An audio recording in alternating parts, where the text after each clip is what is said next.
אדם אחד אחראי בעיקר לפרסומים האחרונים בפרשת החיסול בדובאי, מפקד משטרת דובאי, דחי חלפן תמים. עושה רושם שהוא נהנה מכל רגע באור הזרקורים. בוקר טוב לדוקטור גיא בכור, מומחה לעולם הערבי. מי זה האיש? זה מין טארק עזיז כזה?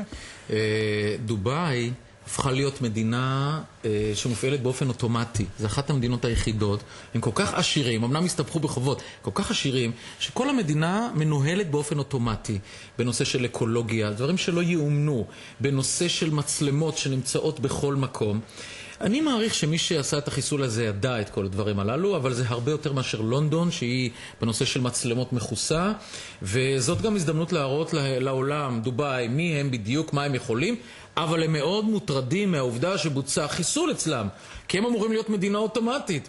במדינות אוטומטיות אין חיסולים, זה הכל אמור לעבוד כמו מכונה, זאת מדינה שעובדת כמו מכונה. דברים מדהימים, כל כך הרבה כסף יש. אין טביעות אצבע בכניסה לדובאי?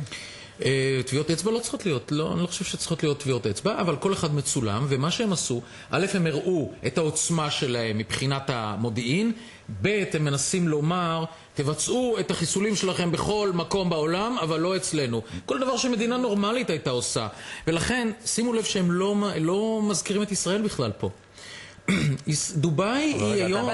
ברחת לנו מהאיש. כי רצינו, מה שמוזר בכל העניין התקשורתי סביב העניין הזה, זה שכל פעם מתפרסמים ככה חלקים מהעניין. התחלנו ב5 סוכנים, 6 סוכנים, 10, 11. אני חושב שהגענו כבר בשלב הפנטזיה. ככה זה במזרח התיכון. אותו מפקד משטרה ודובאי שתקו במשך כ10 ימים. עד שחמאס לא חשף את הפרשה, הם בכלל לא אמרו כלום. לאחר שהוא חשף את זה והסתבך איתם, הם התחילו לפרסם את זה. עכשיו כבר זה נמשך ויותר, לדעתי הגענו כבר מאפס פעילות ליותר מדי פעילות. זה המזרח התיכון. תמיד יש קצת את התבלין של הפנטזיה. וזה מעמיד אותו בעין הסערה, את אותו מפקד הזה, מעמיד את דובאי, זה גם אור זרקורים, זה טוב, אבל אני חושב שכבר עברנו את השיא. מעבר לרישות של מצלמות וכל מעקב אחרי טלפונים ניידים וכרטיסי אשראי, איך הצליחו לעקוב, אם אכן מדובר ב26 סוכנים שהיו מעורבים בחיסול הזה, איך באמת הצליחו לעקוב ולפתור את התעלומה הזו עד הסוף בדובאי?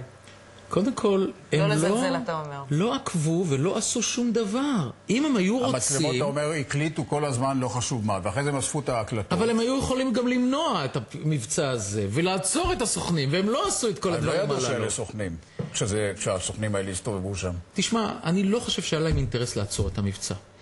אותו מפקד משטרה גם אמר בימים הראשונים שחבל שאותו מבחוך לא אמר, מבחוך זה צרוד בערבית, חבל שהוא לא אמר לנו שהוא מגיע, כי אז היינו נותנים לו הבטחה וביטחון.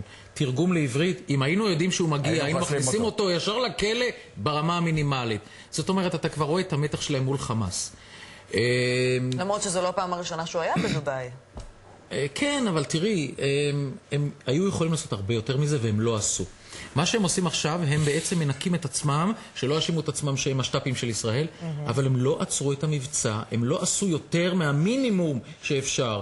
למה? כי מדינת ישראל היום, ואני אומר לכם את זה באופן מאוד עדין, יש לה קשרים היום עם כל המשטרים הערביים. איראן, השיעים... סליחה? עם כל המשטרים הערביים. כן. מעולם לא היה מצב כזה. עם כל המשטרים הערביים, ונעמיד את זה כך, לא נפרט יותר מזה. כאשר איראן, השיעים והאסלאם הפוליטי נתפסים זה משפט שאתה חייב להסביר. עם איראן, כן. ישראל מקיימת מגעים עם כל המשטרים הערביים, נכון. כולל איראן?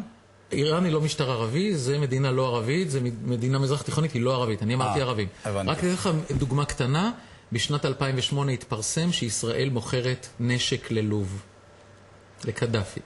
למה זה קורה? כי פה קרה לנו סוג של נס. ברגע שאיראן, השיעים והאסלאם הפוליטי מאיימים עליהם יותר מאשר ישראל, הם מתקרבים לישראל. כולל דובאי, כולל קטר, כולל מדינות נוספות שמהצד השני של המפרץ זה איראן. והצל שהמדינה הזאת מטילה על המדינות הגמדיות המסכנות האלה הוא כל כך כבד. תראה, אבל זה כבר הפך להיות קלישה שישראל היא הגורם שלמעשה מאחד בין כל מדינות ערב כל השנים, גם אם זה מול הסכסוך, גם אם זה בעניין הסכסוך וגם אם זה בעניין הנשק. מותר לי משפט אחד לאחר הקינה שהייתה פה באייטם הקודם, אני אומר לכם משהו. בשנת 93 נרקמה פה מזימה נוראה בחמאס. ללכת ולבצע פיגועי התאבדות בתוך חברה ישראלית אזרחית, דבר שלא קרה מאז מלחמת העולם השנייה. מזימה נוראה. כל המעורבים במזימה אינם בחיים. האחרון שנשאר היה מחמוד אל-מבחוך, שהוא הצליח לברוח, וגם העניין הזה נסגר. ולכן יש פה הרתעה שהחמאס וגורמים אחרים לא ישכחו הרבה מאוד שנים, ומדינת ישראל שלנו משגשגת ועולה, והמזימה הזאת נכשלה. וגם לדברים הללו יש חשיבות במזרח התיכון. ולכן, זה לא רק פטריוטיות, זה גם מה שיהיה בעתיד. כי מעכשיו כל גורם שישאף או יחשוב לעשות דבר כזה, יגיד, לא משתלם לי. דוקטור גיא בכור, בבשורה המרננה הזאת, אנחנו ניפרד. באווירה אופטימית זו. תודה רבה לכם. תודה רבה. זה הזמן לעדכון החדש.